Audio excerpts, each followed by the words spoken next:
Assalamualaikum warahmatullahi wabarakatuh. Baiklah, jumpa kembali bersama kami di Paling TV. Untuk saat ini, pada kesempatan ini telah hadir Bapak Hoirul Badri LCMA selaku Hakim di Pengadilan Agama Lubuk Linggau. Terima kasih Bapak atas Sama-sama. waktunya telah bersedia hadir di podcast Paling TV. Masih dengan tema yang sama, yaitu membahas lebih dengan tema mengenal lebih dekat dengan tokoh-tokoh atau aparatur Pengadilan Agama Lubuk Linggau. Untuk Pak Hoirul, bagaimana kabarnya Pak? Alhamdulillah sehat. Alhamdulillah sehat ya Pak. Baiklah, untuk kesempatan ini kita boleh tanya-tanya ya Pak untuk lebih dekat mengenal Ya, Pak boleh. Hoirul. Gitu, boleh. Baiklah permisa, Pak Hoirul ini asli orang Aceh, saat ini sudah berkeluarga dan dikaruniai satu orang anak.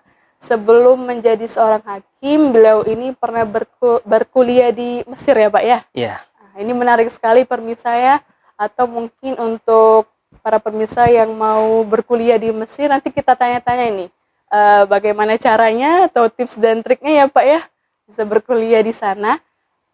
Ini loh Pak, untuk yang pertama ini bisa diceritakan Pak, asal kampung Bapak Aceh itu. Apakah iya. memang berasal di kota Banda Acehnya atau di mana? Iya. Assalamualaikum warahmatullahi wabarakatuh. Waalaikumsalam. Terima kasih atas kesempatan yang diberikan bisa bersamai ya Paling TV, salah satu program unggulan kita di Lubuk Linggau ya. Jadi sebelumnya saya memperkenalkan diri, nama Khairul Badri LCMA. Saya lahir di Aceh, di salah satu kabupaten di Aceh, yaitu Aceh Selatan. Aceh Selatan. Jadi Aceh itu ada beberapa kabupaten, ya. Jadi tempat saya tinggal itu Tapak Tuan, daerah Tapak Tuan, Kabupaten Aceh Selatan. Jadi kalau kampungnya itu di Sawang. Sawang. Jadi kalau Sawang itu banyak juga ya. Daerah-daerah lain ada juga. Kalau daerah Jawa itu ada Sawangan namanya. Nah, daerah Sawangan. Tapi kalau di Aceh itu cukup Sawang saja. Sawang aja ya Pak. Sawang saja. Nah, ini Pak, kalau ini memang keluarganya asli Aceh juga atau ada campuran dari daerah mana kayak gitu Pak? Kalau keluarga, ayah, ibu semuanya orang Aceh. Oh, orang Aceh. Semuanya orang Aceh.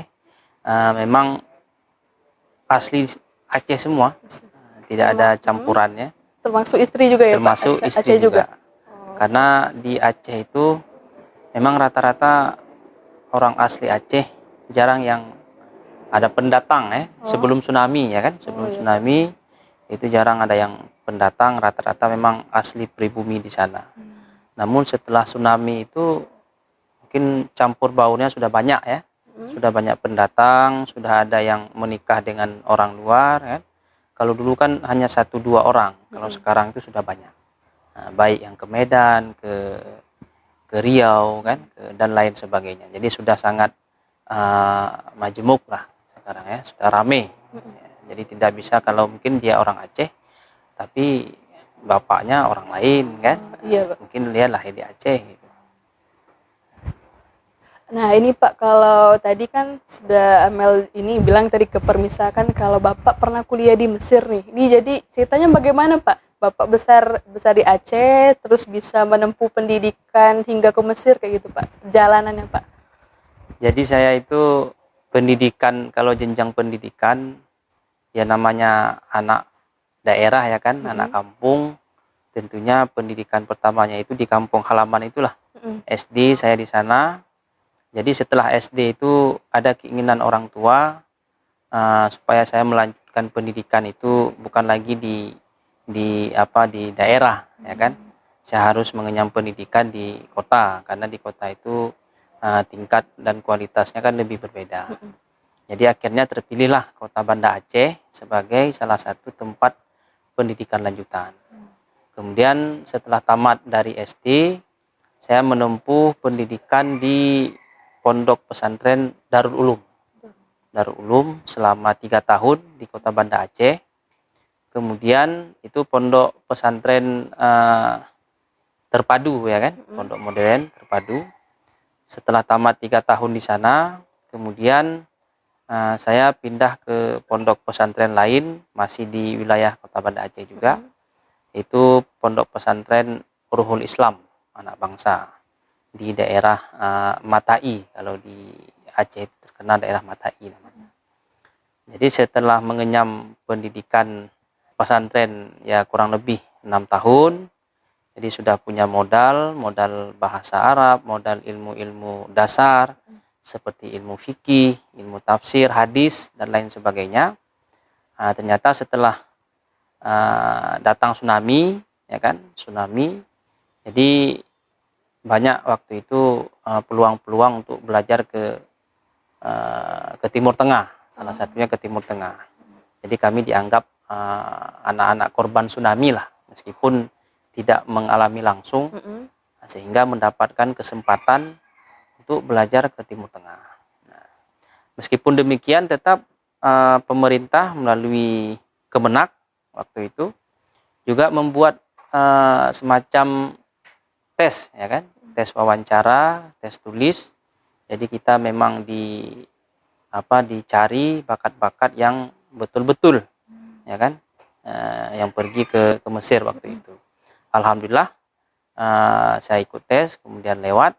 Waktu itu non beasiswa, saya pergi non beasiswa, alhamdulillah lewat. Jadi 2015 itu saya sudah di sana, di Mesir. Di Mesir ya Pak. Kalau di Mesir itu berapa tahun Pak di situ? Jadi di Mesir itu sebenarnya sama juga dengan sistem perkuliahan kita di sini, yaitu 4 tahun, ya kan. 4 tahun. Cuman bedanya kalau di sana berbahasa Arab, kalau di sini ya berbahasa Indonesia. Hanya saja di sana itu kita lebih mendalami lagi, ya kan, karena di sana memang sumbernya, ya kan. Kemudian kita selain bisa mengikuti perkuliahan, kita juga bisa mengikuti berbagai macam kajian-kajian keilmuan, ya, yang itu pengajarnya itu memang syekh-syekh langsung, ya kan, tokoh-tokoh besar, ulama-ulama besar. Baik itu di masjid-masjid Al-Azhar, di forum-forum ilmiah, kan, sehingga kita ya bisa merasakan lah bagaimana ilmu itu kita dapatkan dari sumber aslinya. Ya Pak, jadi ini menarik ya saya, perjalanan pendidikan Pak Hoirul dalam menempuh pendidikan sampai ke luar negeri gitu. Mungkin bisa menjadi motivasi untuk lainnya untuk menempuh pendidikan hingga ke luar negeri ya Pak. Mungkin bisa didoakan juga Pak permisa-permisa yang menyimak podcast kali ini kan. Mungkin ada yang memang bercita-cita ingin berkuliah di Mesir. Untuk selanjutnya ini pemirsa ini juga pengen tahu Pak sejarah, mungkin lebih ke ini ya Pak, mungkin pengalaman dari Bapak bagaimana bisa menjadi seorang hakim kayak gitu dan bisa bertugas ditempatkan di Pengadilan Agama Lubuk Linggau Pak. Awalnya kayak gitu Pak, dari CPNS kayak gitu. Iya. Jadi kalau pengalaman kerja lah kan, jadi ceritanya itu sepulang saya dari Mesir, itu tahun 2010. 2010 ya, Pak. Tahun 2010 saya pulang dari Mesir. Jadi setiba di Indonesia, karena background saya ini ya tentunya background pendidikan pondok pesantren, ya kan, saya mencoba mengabdi ke beberapa pesantren. Salah satunya adalah pondok pesantren yang tempat saya menimba ilmu dulu, ya, yaitu pesantren Nurul Islam Anak Bangsa. Jadi selama di sana saya mencoba untuk ya menjadi seorang pendidik. Jadi seorang pendidik, ya kan. Jadi dengan berbagai macam diktat, ya kan, mata pendidikan, mulai dari bahasa Arab, kemudian usul fikih. Jadi semua hal-hal yang berbau kitab memang menjadi rutinitas kita di pondok pesantren. Nah, setelah berjalannya waktu ternyata ada peluang-peluang kerja, kan, peluang-peluang kerja. Salah satunya itu dibukanya tes CPNS di Mahkamah Agung waktu itu. Jadi saya coba mengadu nasib di sana, mencoba tes, dan alhamdulillah dua tahap pertama di provinsi, kemudian tahap terakhir itu tes wawancara di Mahkamah Agung. Waktu itu alhamdulillah kami lolos dengan nilai baik, ya kan? Alhamdulillah ya Pak.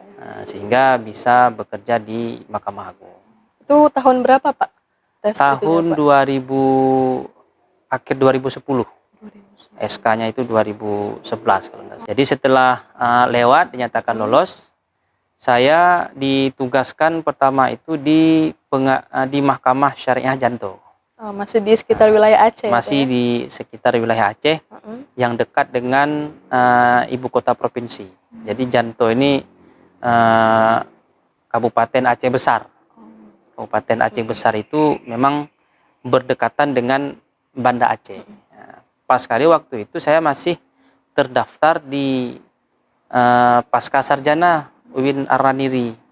Jadi sembari mengabdi sebagai ASN, dan saya juga Sabtu Minggu itu melaksanakan tugas saya itu menyelesaikan Pasca Sarjana di UIN Ar-Raniri. Dan alhamdulillah waktu itu saya selesai semua mata kuliah. Kemudian kami melaksanakan diklat CPNS ke Megamendung. Waktu Cakim kami itu ada istilah PPC ya, PPC. Jadi itu 2 tahun proses pendidikan hakim, ada magangnya, ada juga pendidikannya. Jadi setelah mengikuti proses magang di Diklat Megamendung, ya kan? Kemudian kami disebarkan ke seluruh wilayah Indonesia. Jadi waktu itu saya memilih daerah Medan. Oh, Medan ya Pak. Tempat wilayah magang itu daerah Medan. Alhamdulillah saya ditempatkan di Medan, di Pengadilan Agama kelas 1A Medan. Jadi masih juga dekat dengan Aceh ketika itu ya. Sehingga ya sebulan sekali masih bisa mengunjungi keluarga dan juga masih bisa mencoba menyelesaikan tesis saya waktu itu di Kota Banda Aceh. Ada setelah 2 tahun saya di sana, baru dipindahkan SK pertama hakim itu ke Pengadilan Agama Nunukan. Oh, itu di mana Pak? Itu daerah Kalimantan. Oh, Kalimantan. Jadi memang terasa sekali saya dari Aceh, meskipun pernah keluar negeri, ya kan, pernah keluar negeri, tapi ketika kita sudah pulang, kemudian disuruh lagi jauh lagi pergi gitu, jauh, ya? ya memang sangat terasa. Jadi saya di Nunukan itu hampir 5 tahun. 5 tahun ya Hampir Pak? 5 tahun saya tugas di Nunukan. Jadi ada yang apa istilahnya, ya ada enaknya juga kan, ada juga apa istilahnya keluh kesahnya juga kan, ditempatkan di tempat yang jauh. Jadi kalau tempat jauh itu ya memang yang susahnya itu pulang. Pulangnya Kan? Pak. Pulang. Biayanya juga termasuk Biayanya Pak, juga kendala. luar biasa mahalnya kan. Jadi kalau saya pulang itu saya lebih murah biaya pulang dari Malaysia ketimbang saya pulang lewat Indonesia.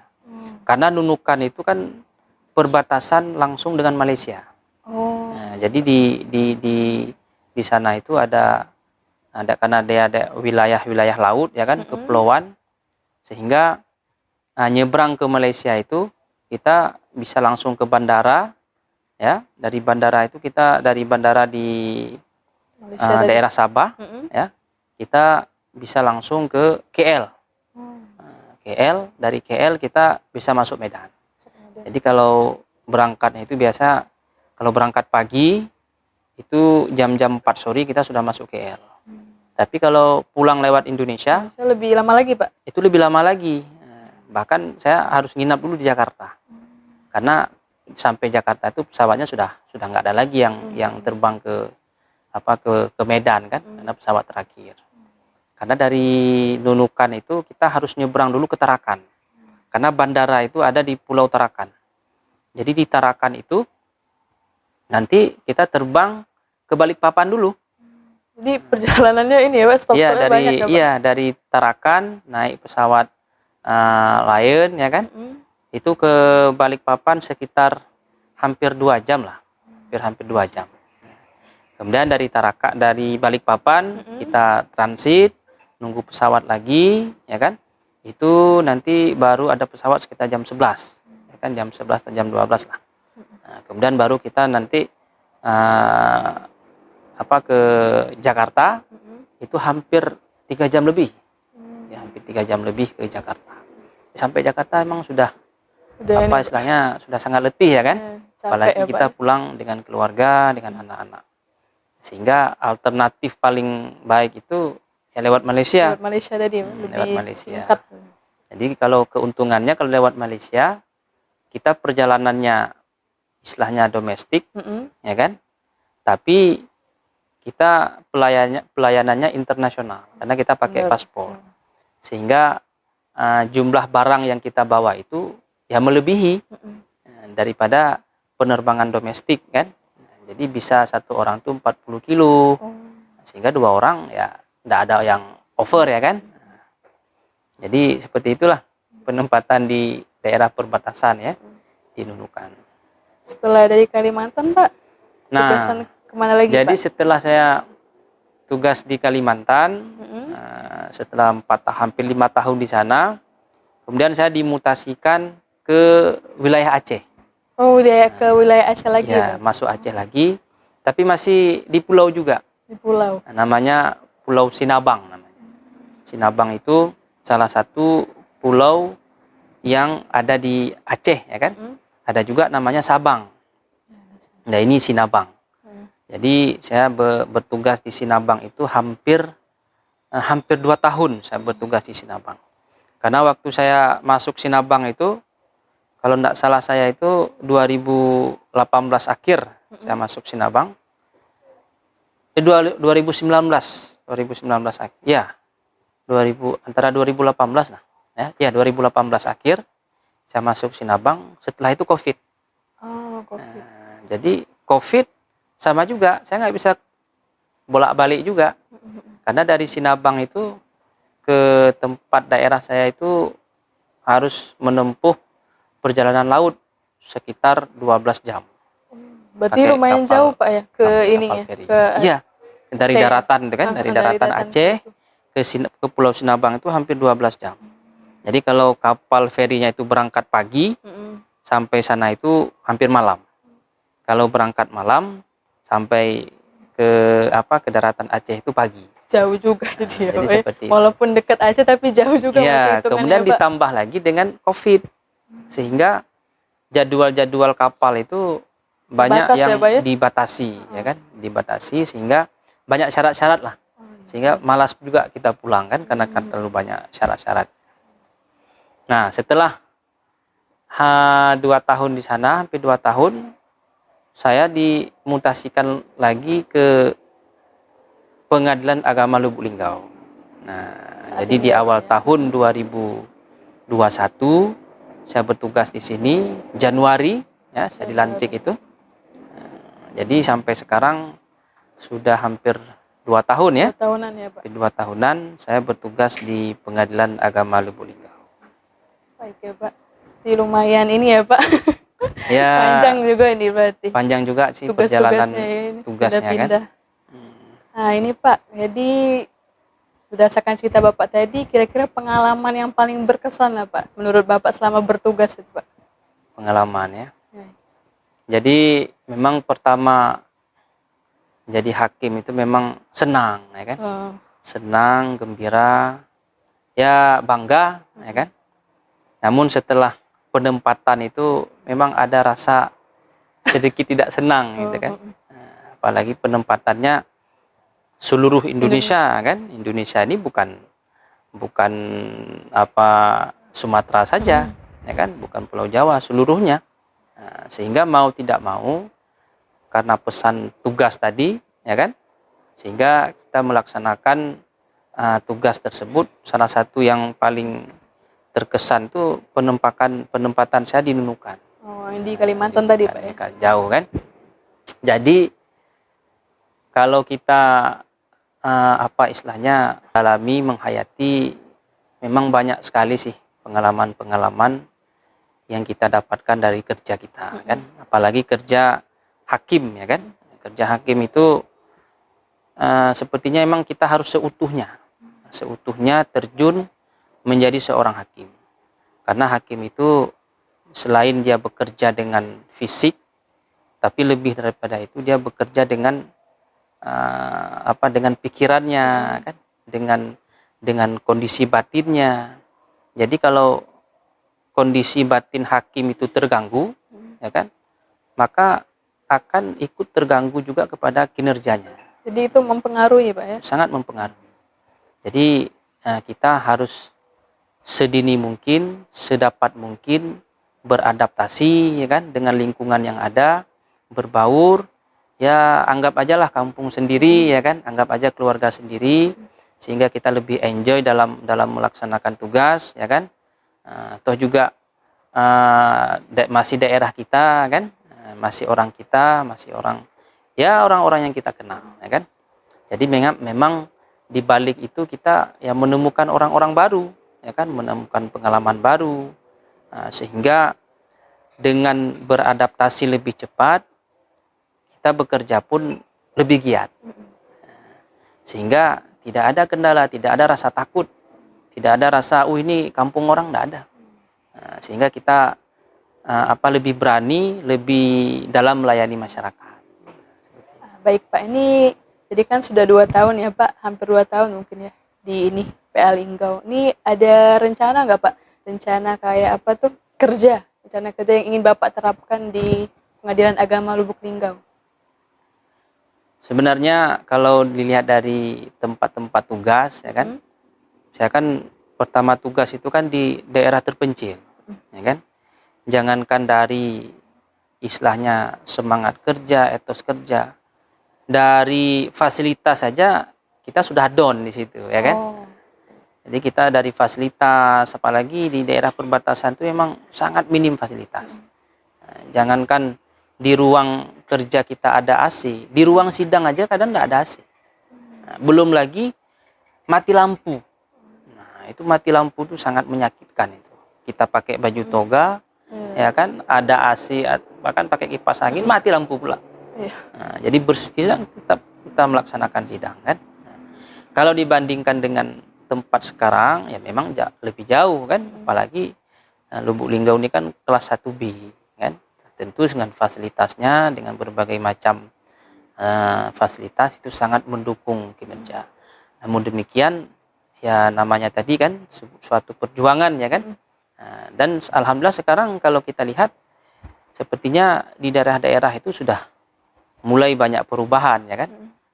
Sudah banyak gedung-gedung baru dibangun dengan fasilitas yang tidak kalah saingnya juga dengan kelas 1, ya. Nah, mungkin mereka kurang di sumber daya manusianya, kurang aparaturnya.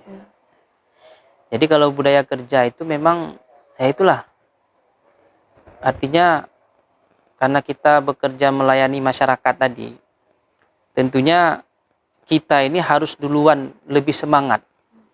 Jadi kalau kita lebih semangat bekerja, lebih bisa beradaptasi dengan lingkungan, tentunya fasilitas itu hanya sebagai pendukung, ya kan? Karena semua harus dimulai dari kita. Tanpa kita yang berubah, dikasih fasilitas lengkap, ya kita nggak bekerja juga. Karena dari pribadi kita memang nggak semangat. Selalu ya tuntutan kita adalah fasilitas inilah, fasilitas itulah, kan. Padahal kalau dilihat sudah lebih fasilitas yang diberikan. Jadi semuanya itu kembali kepada kita. Makanya kalau di pengadilan itu istilahnya integritas itu memang harus lebih didahulukan, ya kan, daripada fasilitas.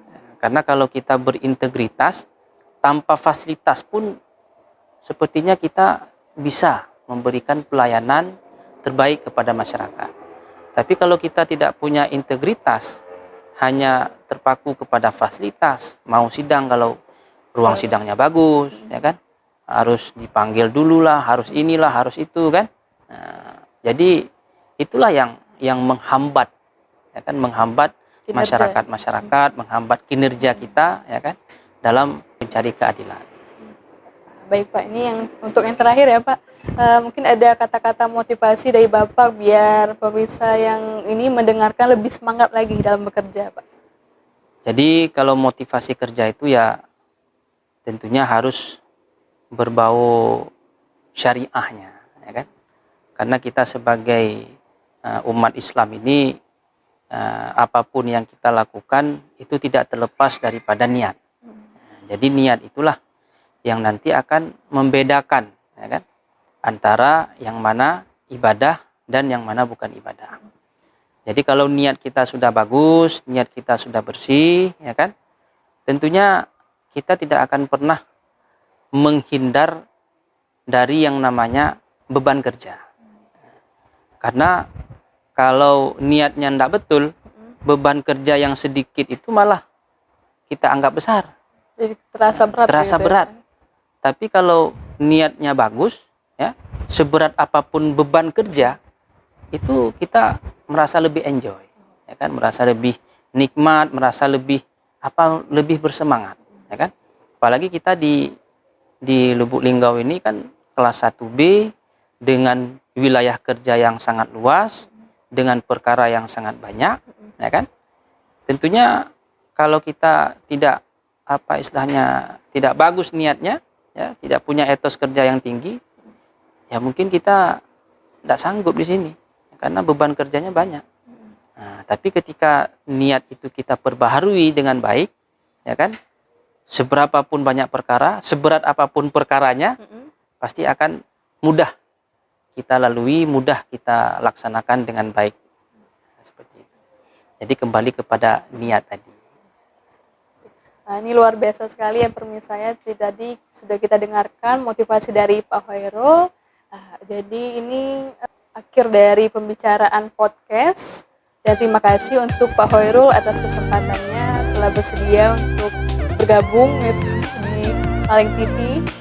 Dan terima kasih juga kepada pemirsa yang telah menyaksikan podcast hingga akhir. Dan juga marilah kita akhiri podcast pada kali ini. Dan untuk selanjutnya mari kita akan berjumpa kembali. Wassalamualaikum warahmatullahi wabarakatuh. Waalaikumsalam.